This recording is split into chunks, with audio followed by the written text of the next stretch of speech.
2024 के लोकसभा चुनावों की तारीख के ऐलान से ठीक पहले केंद्र सरकार ने सीएए को देश भर में लागू कर दिया।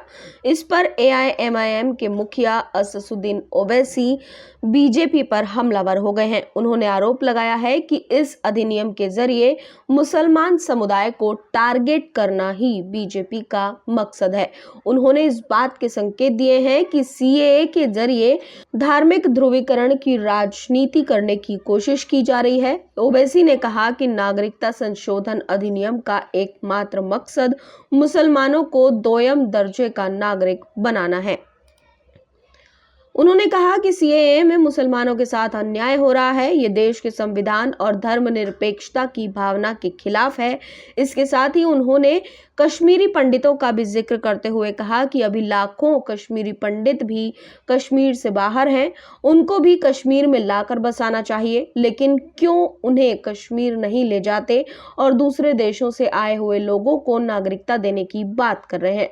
ओवैसी ने कहा कि नागरिकता धर्म या राष्ट्रीयता पर आधारित नहीं होनी चाहिए। ओवैसी ने कहा कि सीएए विभाजनकारी है और गोडसे की सोच पर आधारित है, जो मुसलमानों को दोयम दर्जे का नागरिक बनाना चाहता है।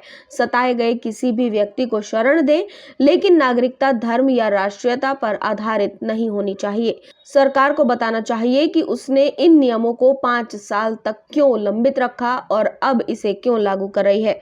उन्होंने कहा कि एनपीआर एनआरसी के साथ सीएए का उद्देश्य सिर्फ मुसलमानों को टारगेट करना है, इसका कोई अन्य उद्देश्य नहीं है। आपको बता दें कि भारत सरकार ने सोमवार को अधिसूचना जारी कर सीएए लागू किया।